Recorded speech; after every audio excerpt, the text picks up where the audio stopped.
welcome back to Talk With Nia. So let's get into it. We got to start off with Beyonce.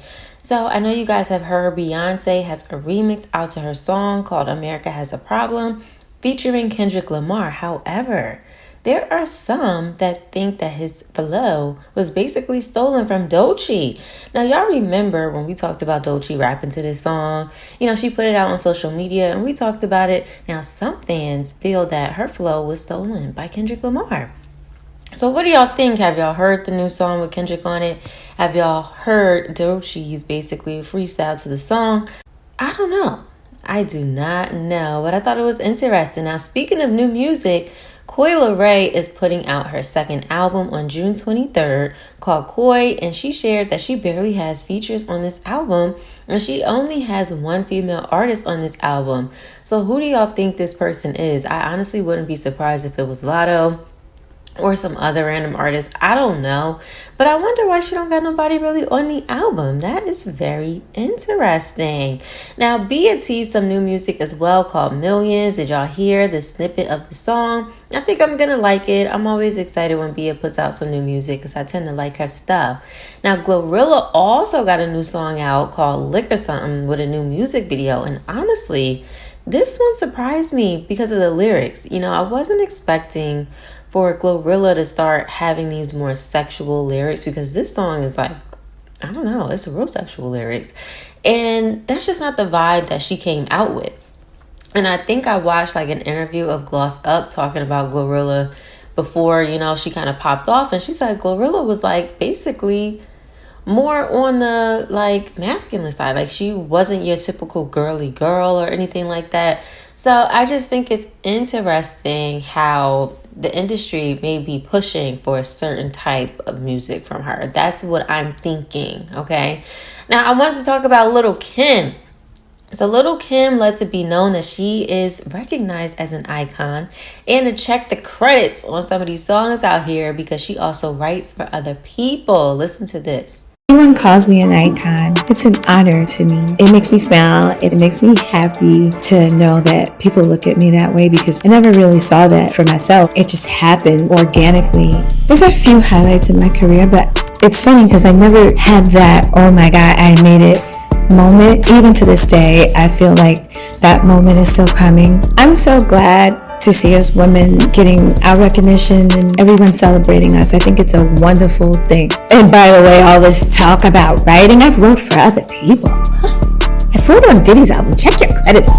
I think this definitely was like important for Lil' Kim to say because a lot of people would say that, you know, Biggie used to write Lil' Kim's raps, right? So she's definitely letting it be known that she uses her pen. Now, lastly, I wanted to get into Halle and Chloe, right? We talked about this.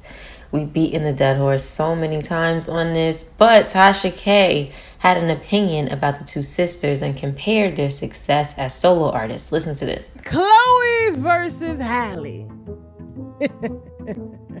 Very, very beautiful girls, very talented young ladies. But I just can't help but notice, and looking statistically over their career when they were together versus separate, that Halle seems to be doing a whole lot better financially than Chloe.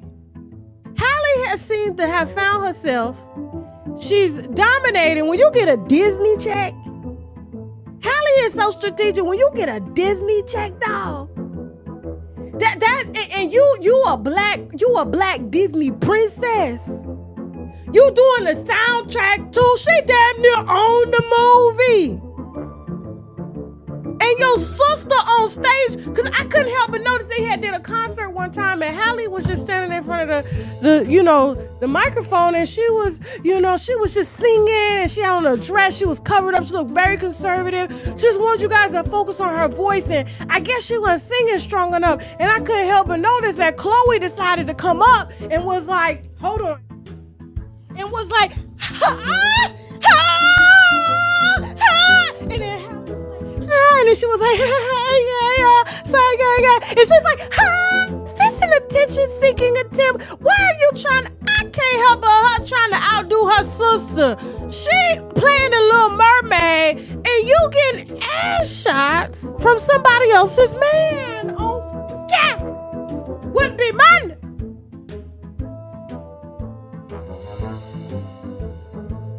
Y'all got to pay attention. Now, people do feel that Halle is an it girl and she is up next. When I saw these recent photos from Halle, I was like, she has it. She has it. Okay. There is an unspoken it presence that comes from certain celebs and artists, and from people in general. But publicly, we can see them in certain celebs, and Halle has it. And I don't want to put sisters against each other. I don't think that's cool at all. It's just interesting to see how much they push Chloe, and Chloe to be like the next Beyonce. And Halle has something so unseen before. And I think if they allow her to really tap into like being bigger, she's going to be the one.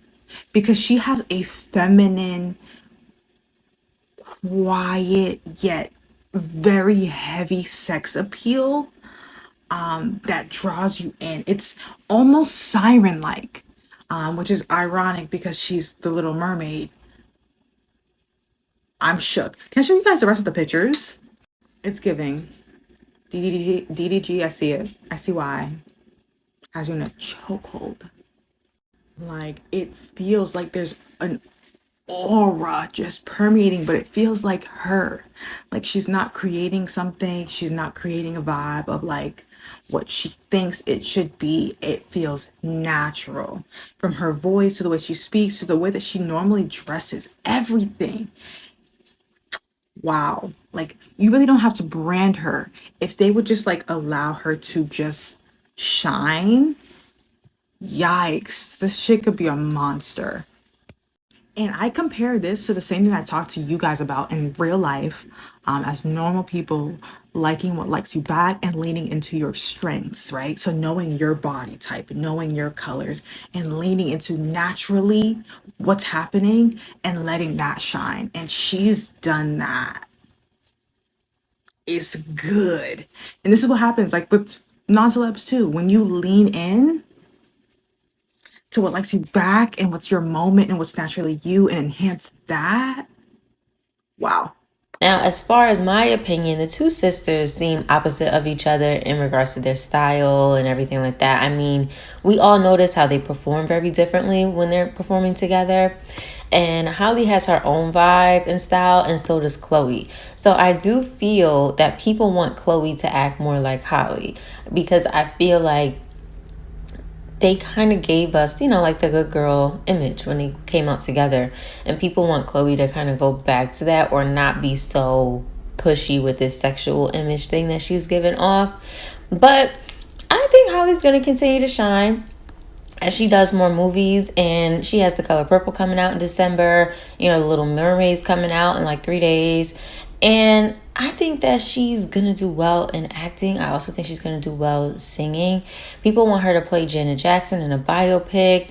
But when she drops her solo music, I also think it's going to be really good. I'm curious how her solo music is going to do. If Halle has a good solo music run, that girl's going to be a problem. Period. That girl's going to be a problem out here. Now, Chloe knows the feedback of what people don't want from her and what they do want. But, I got hope for Chloe. I think that she is extremely talented. And she's just going to continue to find herself and what she wants to do, as far as the look she wants to give, or if she's just going to say, screw it, I'm going to continue to be myself and be sexual. I don't care what nobody thinks. But we shall see. They got time. They're young. And that is all I have for today. I'll see you in the next one. Bye.